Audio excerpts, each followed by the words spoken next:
Hello everyone. Tonight we're going to delve into the history of a major human activity since prehistory. One that is still vital to modern economies and the way we live. Mining. Mining, that is to say the extraction of useful materials from the Earth's surface. Typically, mining makes us think of solid materials, like metals, for industry or precious metals, or coal. And we will go through the history of all this. But technically, in a slightly broader sense, mining also includes resources like different types of stone, sand, clay, salt, and liquid resources too, like oil, or natural gas, or even water. So we have a lot of things to explore. And this is not just going to be about the technical aspects of mining. This activity also shaped parts of society, especially since the Industrial Revolution. It is part of the history of many communities, towns and families. So this is going to be a long discovery journey. And I invite you to make yourself comfortable. As usual, I remind you that you can always come back later if you fall asleep. This track is not going anywhere, and you have timestamps to help you resume the episode where you left it. Please also consider supporting this channel on Patreon. More than 1,000 people do it, and they make this channel go on. Patreon is a crowdfunding site, and you can support this channel paying what you want each month, starting from $1, £1, or €1. There's no commitment, you can stop whenever you want. But as long as you support the channel, you get access to different perks, such as downloads, advanced releases. You can stream the audios and videos directly on Patreon without ads. You get access to a private RSS feed that allows you to listen to all stories as podcast episodes, with or without background sound effects, on Spotify or Apple Podcasts and other apps. Apart from YouTube or Patreon, if you don't care for videos and just want the audios, you can listen on Spotify, Apple Music or Amazon Music. There are links to them in the description and the pinned comment under the video. And now, let's get started with the history of mining. One could imagine that mining began with metallurgy, when metallic ores began to be exploited to make objects. But no, it is way older than that. Before the first metals were worked, metals like copper, tin or gold, there were thousands of years of extraction of stones. Not any stones, stones to make tools, and also of clays to make pottery. Prehistoric men did not pick rocks randomly to make their tools or their weapons. They looked for specific materials, especially flint, that was hard and at the same time breakable in fragments with sharp edges, so that they could serve as blades or arrowheads. Some of the first mines we know of are often sites for the extraction of stone, especially of flint, And these sites are also sometimes called quarries. What is the difference between a mine and a quarry? It's a bit imprecise, and sometimes the terms can be interchangeable. Both are extraction sites, but quarries are more often than not surface operations, whereas mine would be underground. Not always, though. This is no absolute rule. Some mines are open cast, and there are underground quarries too. Another criteria is that quarries generally serve for stones of different types, whereas mines would be for the rest: metals, gems, salt, coal. But some types of stones, when they are more precious, will be extracted from mines. For example, the site for the extraction of marble will be called a quarry. But if it is a slightly more precious mineral, like lapis lazuli or malachite, it becomes a mine. Another criteria is the size of what is extracted. Typically, in a quarry, materials are extracted in big blocks or ready to use. But here again, that's not very precise. So, as you see, the terminology is more about conventions than a precise definition, precise rule. But we're going to focus on mines tonight, rather than quarries. In any case, when it came to the extraction of flint, prehistoric men had both surface and underground extraction sites. And as you may know, these prehistoric sites are an important part of what archaeologists have to study to learn things about these ancient societies. Flint quarries and mines tell us about how blocks were extracted and how smaller tools like arrowheads or knife blades or axes could be progressively shaped by a series of hits. At the beginning of prehistory, just a few hits that sometimes could look a bit random, up to hundreds of hits, more and more precise and intentional by the end of it. The sophistication of these stone tools is the main factor that determined the various periods of prehistory. From the Paleolithic, that was the least complex at the beginning, to the Mesolithic, the intermediate period, and finally the Neolithic, that saw an explosion of the precision and variety of stone tools, making them more and more efficient thanks to better techniques and craftsmanship.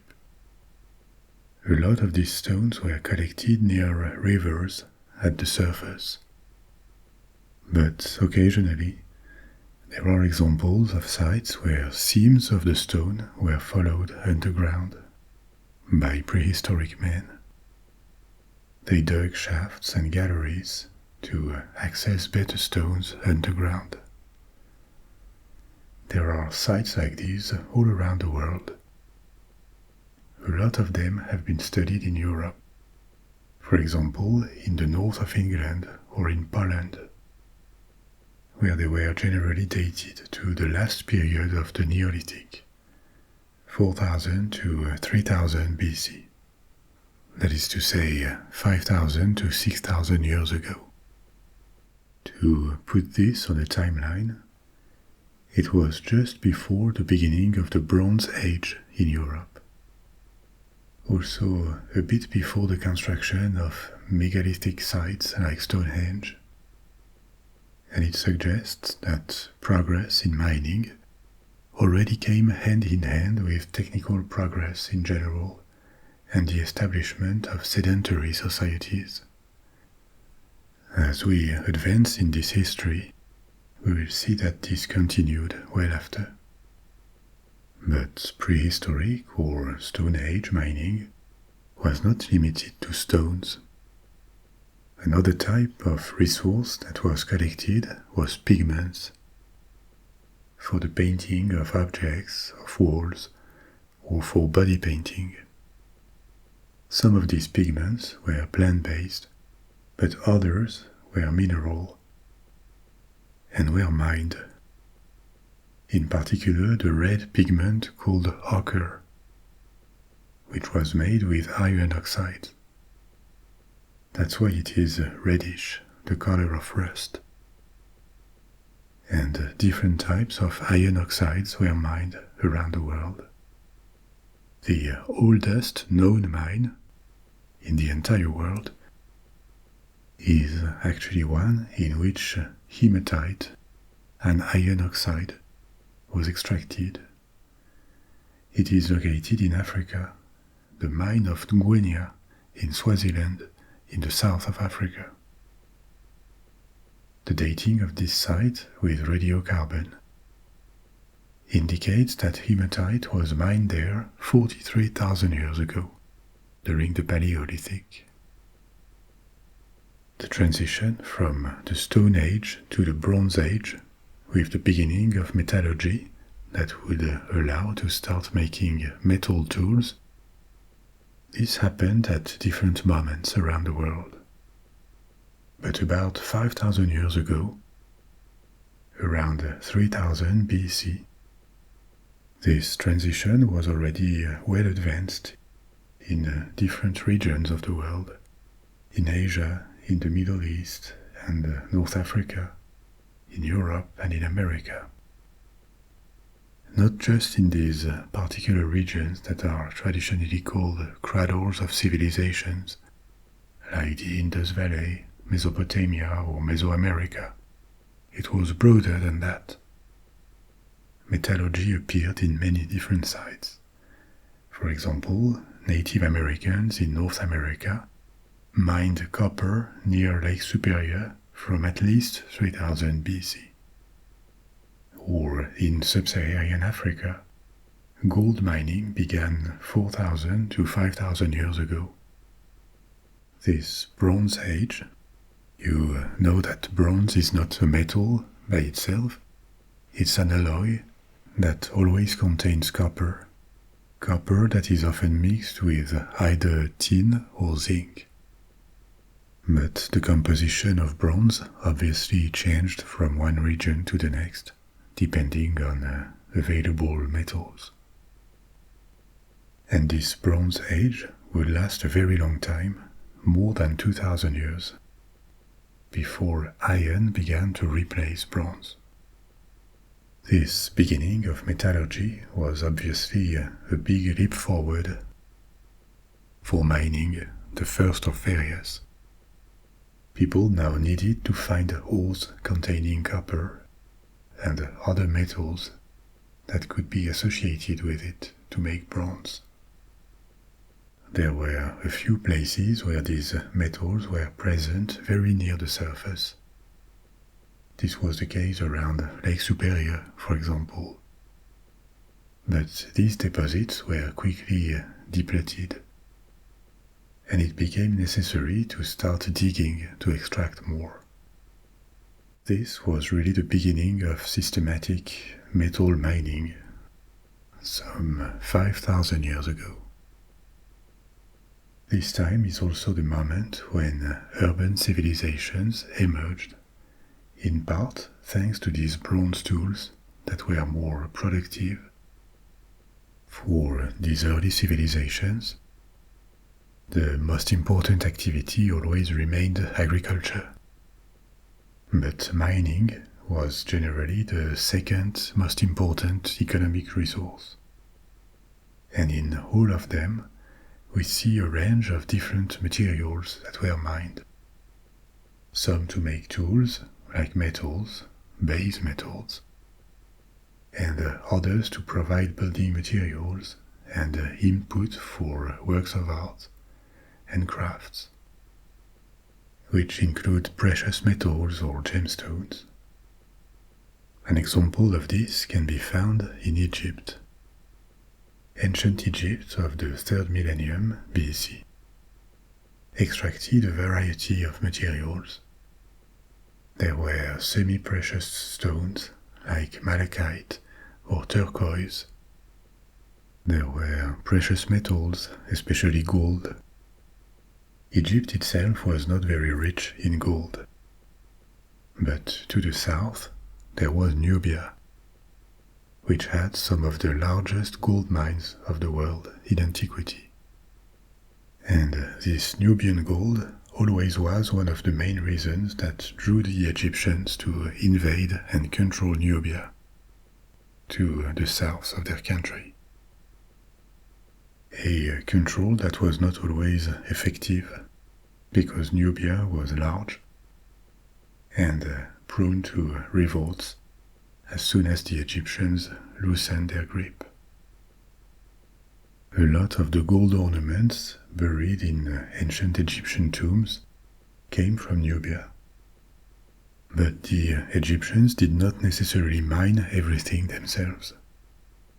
For example, they also used a lot of lapis lazuli, but no evidence of functioning mines of lapis lazuli in and around Egypt have ever been found. So it is believed that this stone came from Afghanistan, and it would have arrived along trade routes that crossed the Middle East.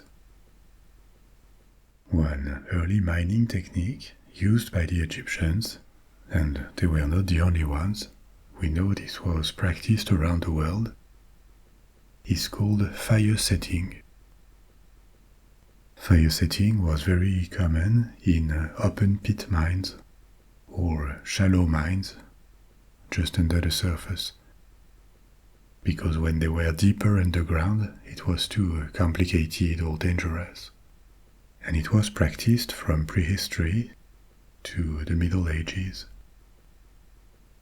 It consisted in setting fires against a rock to heat it, which caused it to fracture by thermal shock, sometimes with the help of cold water that was thrown at it. Obviously, it worked better in open cast mines where the smoke could dissipate easily. Underground it was much more difficult and dangerous because of the smoke. At a time when stone tools were not always harder than the rock miners were trying to dig, or later, when metal tools were still expensive, this fire setting technique was much more efficient and quick to obtain ores.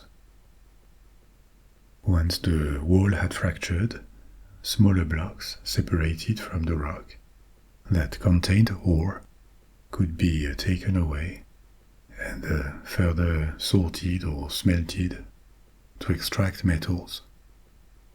This technique disappeared in Europe during the Middle Ages as underground mines became more common, and in the following centuries it was increasingly replaced with explosives, which fractured the rock faster and were less dangerous to use. The transition to the Bronze Age, and later the Iron Age, with harder tools, together with techniques like fire setting, these were the main factors that improved the yield of mines in the antiquity.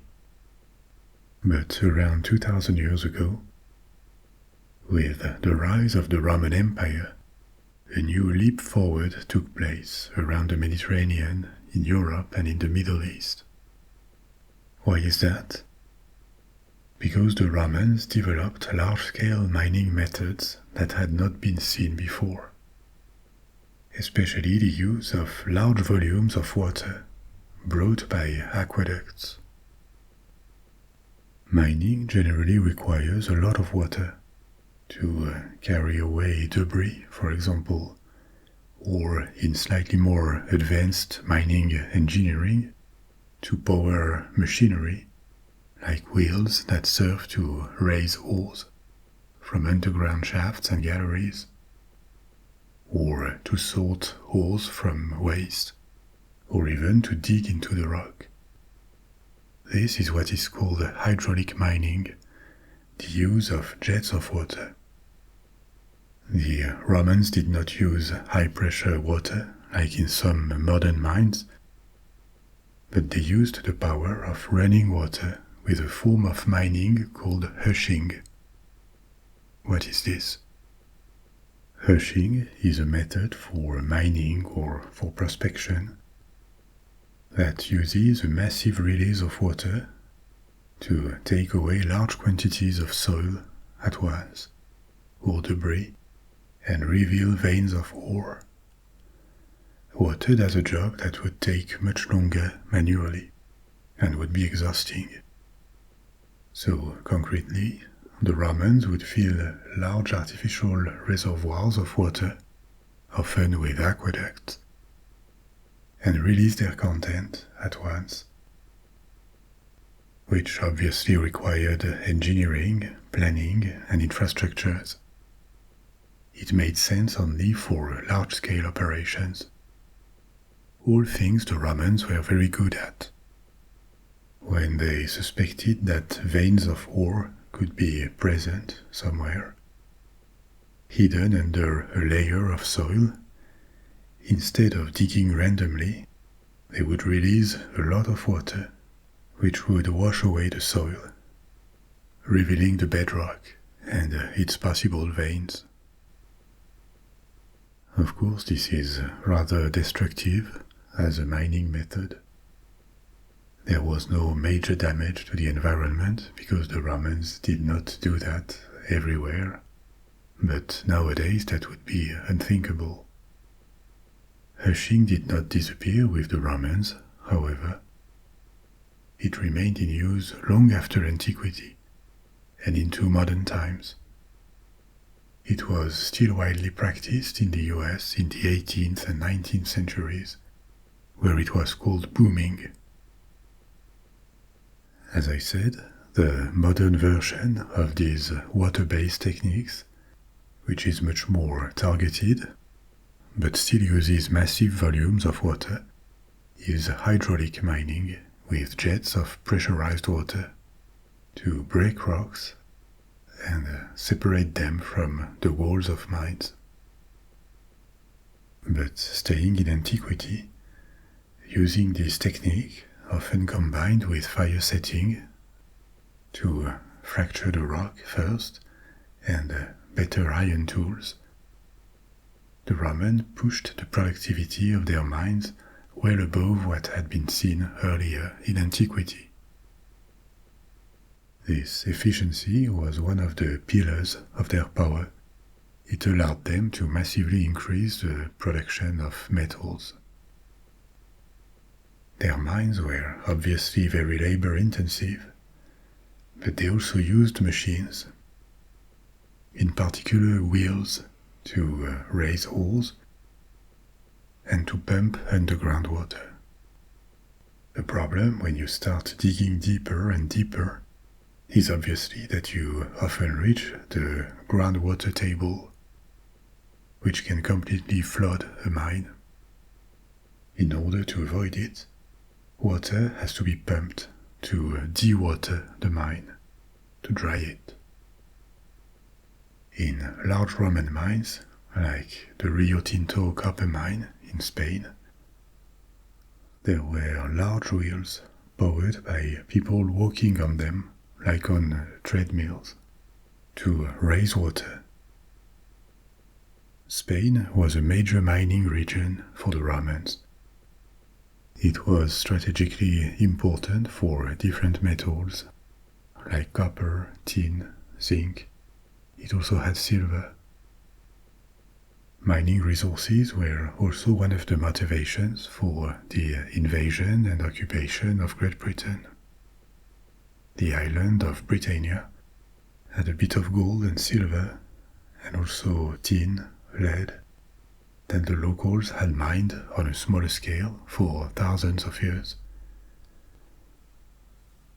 After the conquest, once they controlled Roman Britain, the Romans started exploiting these resources methodically across what would later become England and Wales.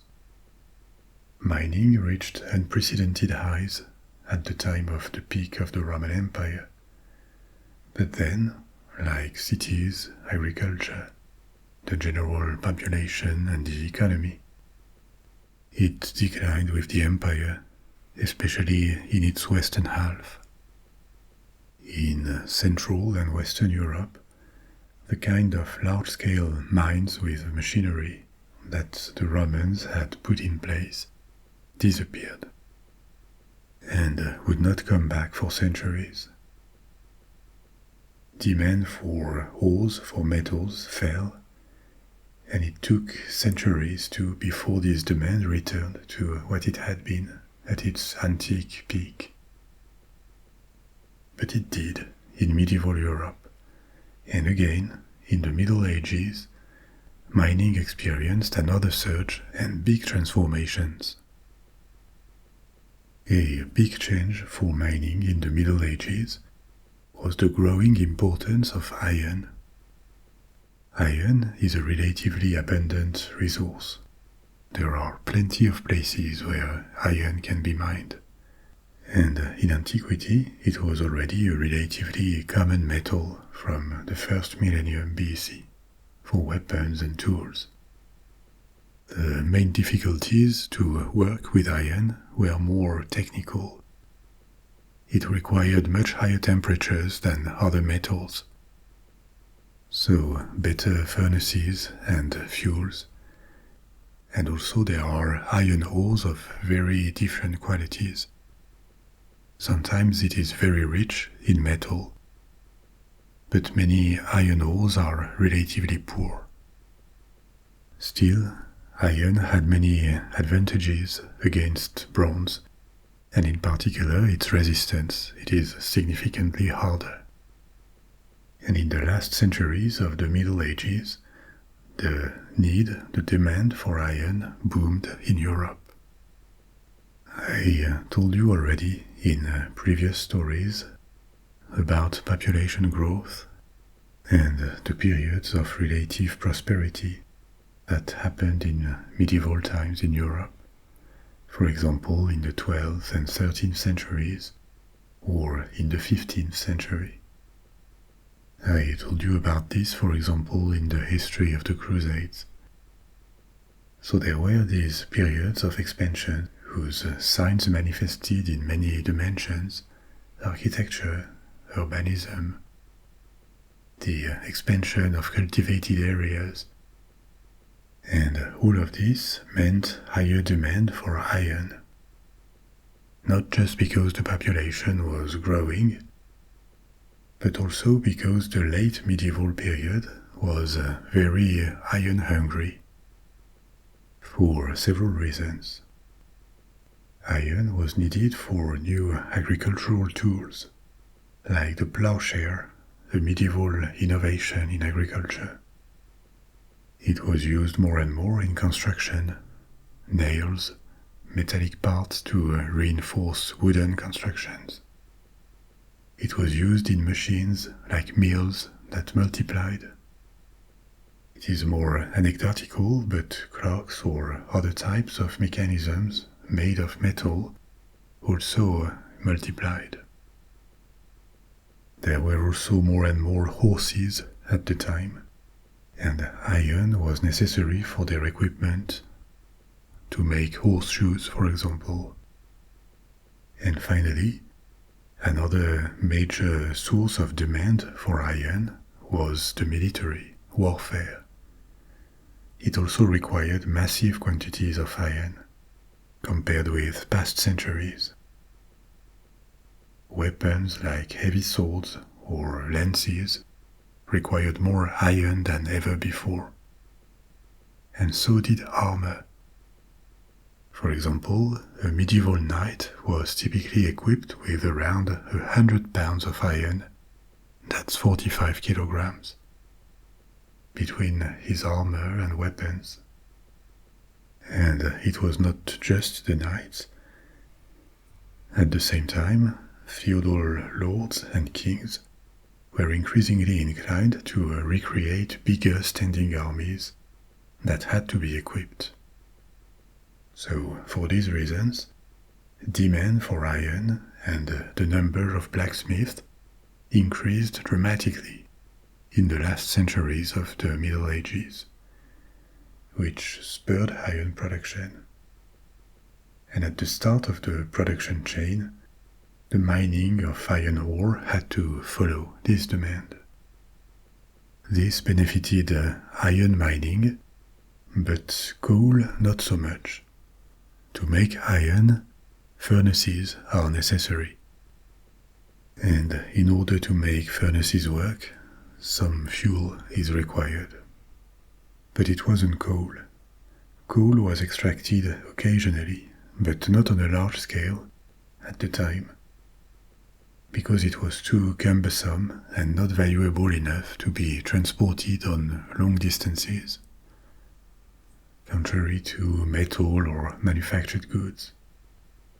And there was an alternative, charcoal, that was produced using wood and used preferably for iron production. Demand for mined coal would really take off in the 18th century, when much larger quantities and a higher calorific efficiency became necessary for the nascent industry. But we were not there yet. So, with this growing demand and interest in mining, the use of machines to assist extraction in medieval Europe was revived, and even pushed further than it had been by the Romans. There was hushing, this use of water that we talked about before, and also the use of hydraulic power for other tasks. For example, water mills were increasingly used to crush ore and to raise ore from the shafts of underground mines. And soon after, in the 16th and 17th centuries, they would be used to ventilate mining galleries with big bellows powered by water mills. Apart from iron, precious metals were also avidly sought after. It is yet another aspect I told you about in past stories.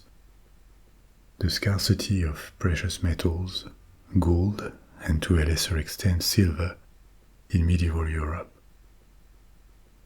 These metals were scarce, first because there was not much to mine in Europe, and second, because they tended to go away, to be exported to the Muslim world or Byzantium, to pay for the products that Europe imported. So, in Central and Western Europe, any mine of precious metals was valuable and strategically important. It would be exploited as much as possible. But this scarcity of these resources may have been an advantage in the long term, because it made it necessary to innovate, to dig deeper, or to make the best of extracted ores. In the 16th century, this lack or this scarcity of precious metals was completely reversed. When American gold brought back to Spain and other commercial and colonial riches from around the world began to arrive always more massively. In the 16th century, demand for base metals, iron, copper, zinc, tin, lead, only kept growing. The knights in heavy full armor were no longer the masters of battlefields, but now there were even more metal-intensive weapons, like artillery, and for naval construction, metal chains, planks and nails were also in strong demand. ever more ships and larger ships were constantly required. Actually, in Europe, demand for iron has grown constantly from the late Middle Ages to the 20th century, and the real takeoff had not even happened in the 16th century. It would be during the Industrial Revolution, with railroads or the massive use of metal in construction. And again, mining would change dramatically as the Industrial Revolution of the late 18th century and 19th century was approaching. At the beginning of the 18th century, mines in Europe were still far from the very large operations with thousands of miners that they would become in industrial times. But they became increasingly mechanized or used non-human power. I mentioned water-powered machines before. There were also animals. Horses were increasingly put to work in mining to drag wagons or power mechanical wheels. Primitive railroads, wooden at the start, and then metallic, were built in mines. Lifts were introduced to go up and down in deeper and deeper shafts. And on a more structural level, something else was happening. With the profits they generated and the work organization they required, mines were also announcing the Industrial Revolution. That was observed in England in particular, and to a lesser extent in Germany or northern France.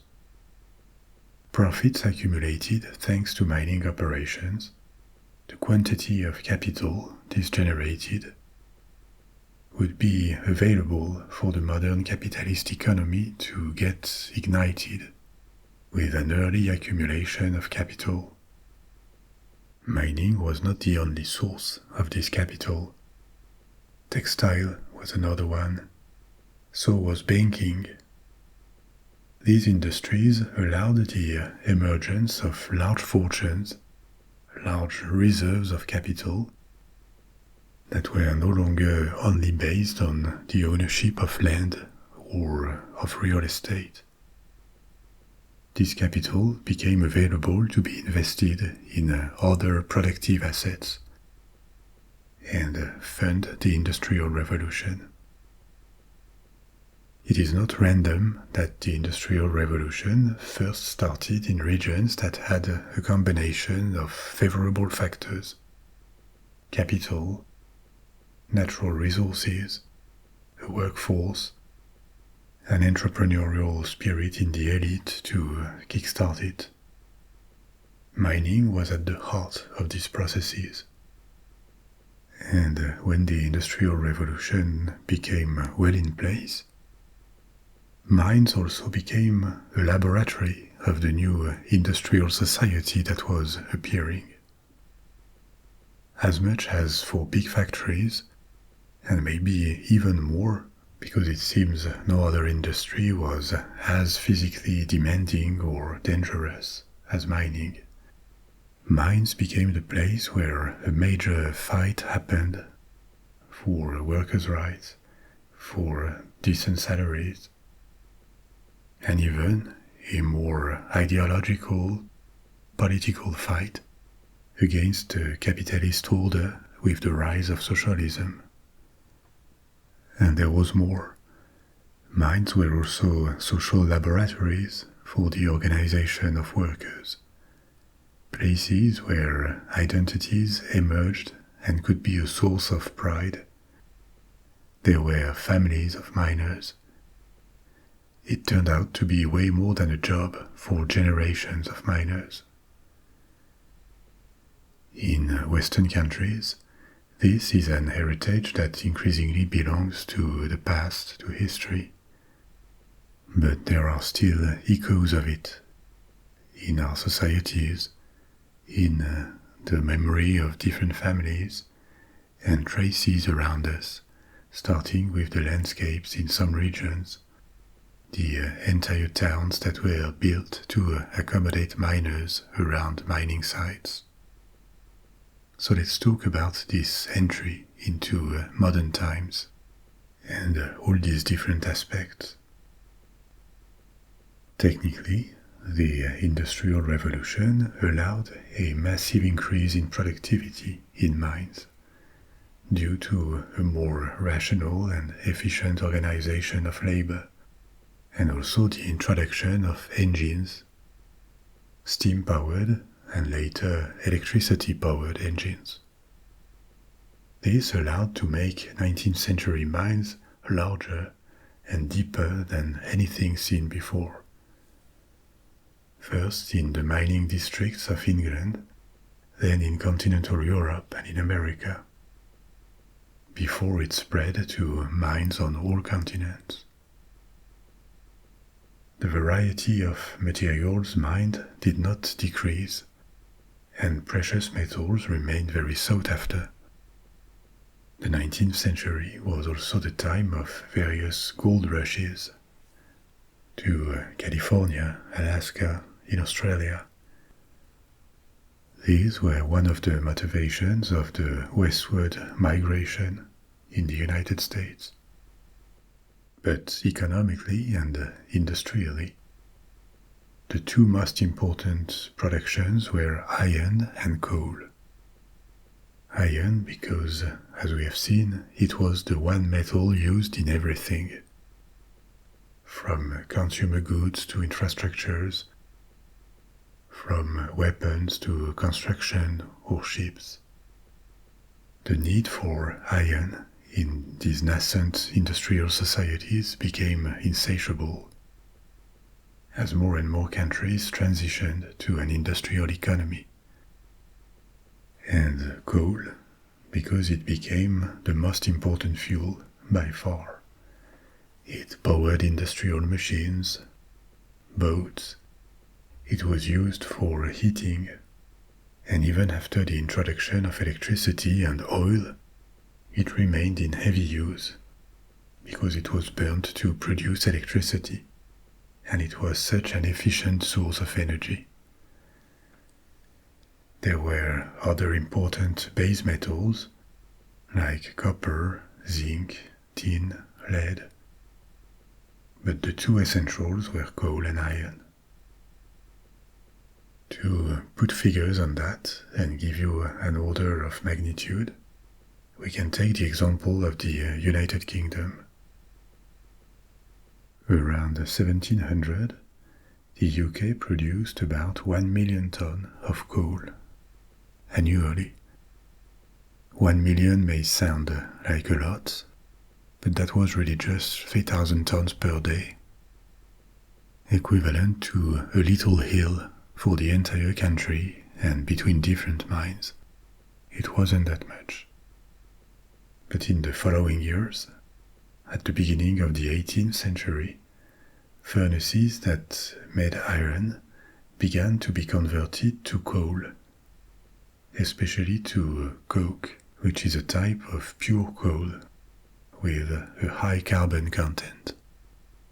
Coal production began to grow steadily, and by 1800, a century later, it approached 10 million tons. It had been multiplied by 10 in a century. But then, with the explosion of metallurgy and the introduction of steam engines in many industries, it really took off.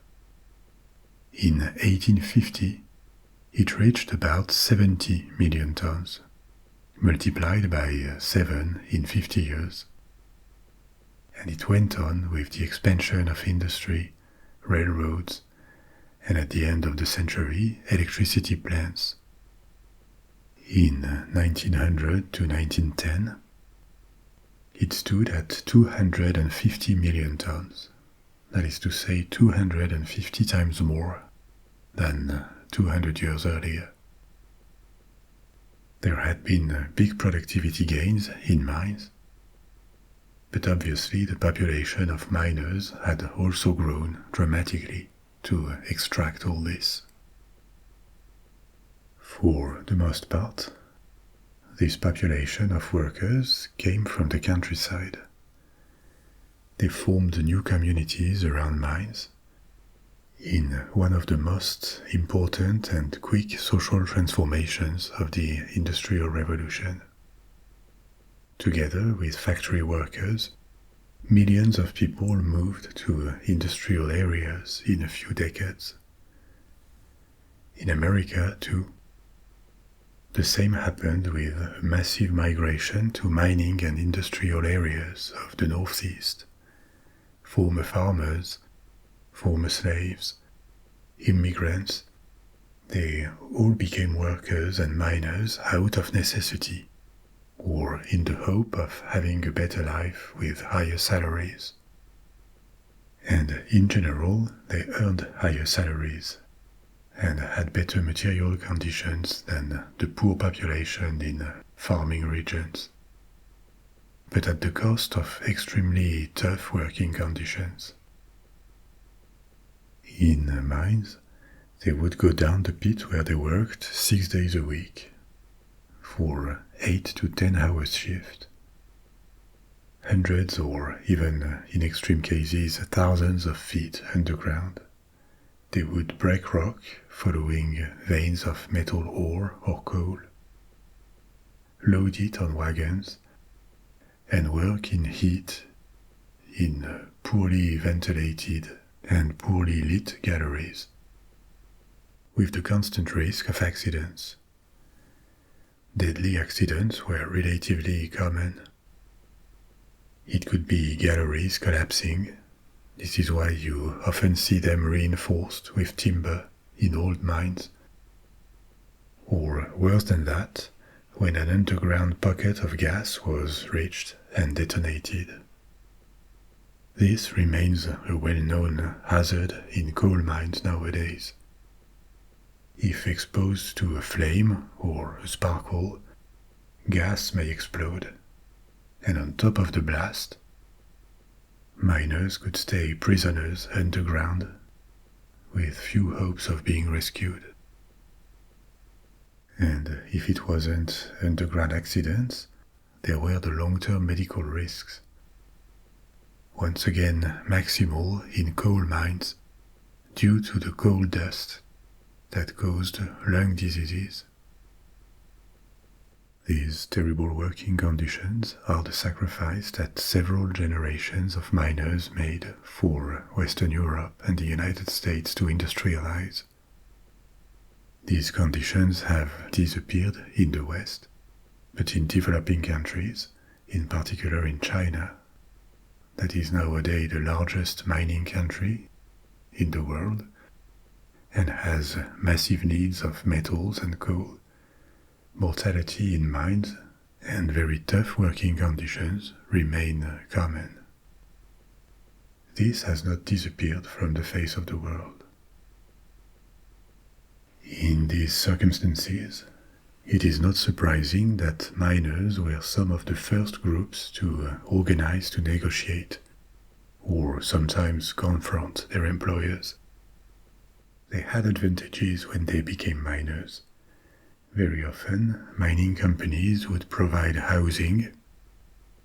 You probably saw these entire towns of identical small brick houses lined up. These are the typical industrial towns that were built to house industry workers and miners. So they had housing covered, schools guaranteeing a basic education for children, and a few benefits, but at the cost of dreadful working conditions and important risks. Compared with living conditions at the time in poor rural areas, it wasn't bad. And actually people moved voluntarily. But mining jobs were also a kind of trap. When a single employer controls all mining jobs in a town, you cannot really quit if you are unhappy with your job. it turned out to also be a trap for the children. They would naturally start working in the same mine because that's all there was and all they knew about. There is no shortage of family stories of miners who tried to push their children to study and live so they could have a better future for themselves, because their parents knew how hard it would be for them. But still, on mining sites that were exploited for a long time, there were dynasties of miners on several generations. There was also something appealing in becoming a miner. Despite the hardships, the pride associated to this job and the sense of belonging, probably even more than factory workers, miners of the 19th and early 20th centuries were united by the common experience of going down the pit, the visceral fear of descending deep underground together, and at the surface of sharing almost identical living conditions. Same houses, same boss, same pay, same values. Mining communities were often the cradle of the first workers' organizations, the first unions, structures that were attempts at balancing the power struggle with their employers to get better and safer working conditions. This often turned out to be very conflictual. On many occasions, soldiers were sent to quell miners' revolts in various countries. Some were killed, and they were sometimes forced to get back to work. The violence of these social conflicts of the 19th century is a bit forgotten nowadays, but it was real and often tragic. Still, over time and rather painfully, their working conditions improved, and it was not in vain. Working hours were reduced. Child labor, which was widespread in mines in the early 19th century, was progressively eliminated. They got medical care and pensions. But it took decades, and maybe all blue-collar workers owe a debt of gratitude to miners in Europe and in North America, because what they obtained for themselves often spilled over to other industries. In Western countries, this social world in itself, with its representations, its values, its hardships, and also its pride, has disappeared or is slowly dying. In England or in France, the last coal mines have already closed. And in the US there are still some, but the number of miners is constantly declining. Still, let's be aware of the heartbreak for these people who knew a time when the sense of community around mines was very strong, with a common experience and all the sociability and identity that came with it. Mining techniques have continued to evolve. Miners no longer dig veins with a manual pick, obviously. They advance with jackhammers and large machines, pressurized water. Mines are electrified, and ore is raised by machines to the surface. In open cast mines, of which there are several very large ones where I live in Chile, because the country is the biggest copper producer in the world. There are giant trucks that can transport dozens of tons of ore at once. It's a world of trucks, conveyor belts, engines, and vehicles that do what the miners of antiquity did manually, now with incomparably higher levels of productivity. In terms of volume of production, mining today is bigger than ever. our industrial societies still consume more and more metals and mineral resources. The biggest mining countries in the world, by the volume and value of what they extract, include China, Australia, Russia, the United States, Canada, Brazil, South Africa, the Democratic Republic of Congo, or Chile. So mining is not going anywhere, but it also raises different questions for the environment because it can create a range of problems.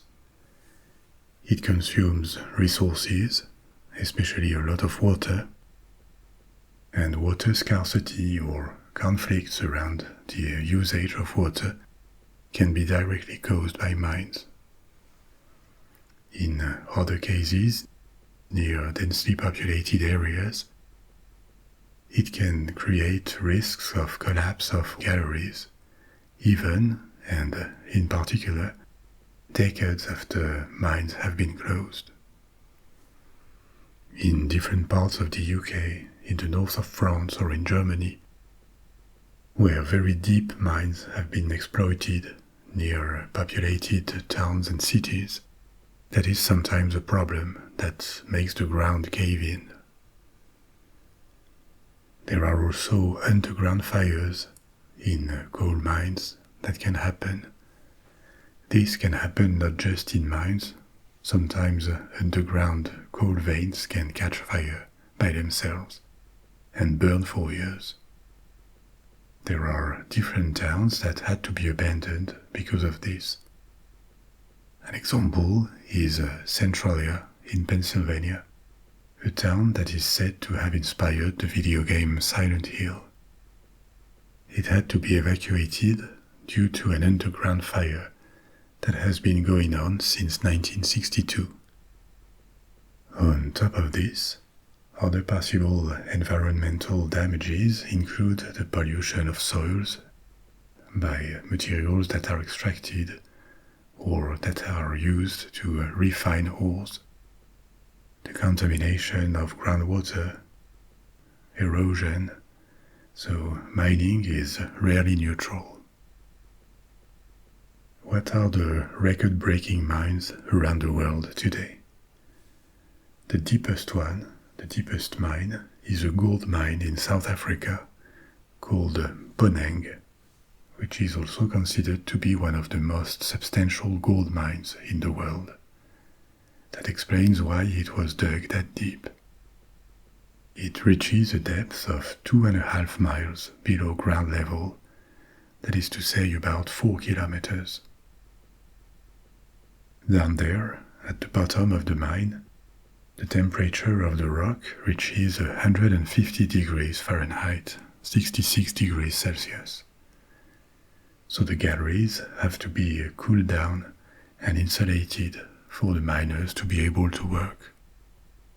If you like lifts, another South African gold mine, Moab Kutsong, has the world's largest steel wire rope that can take workers 10,000 feet or 3 kilometers underground in a single journey.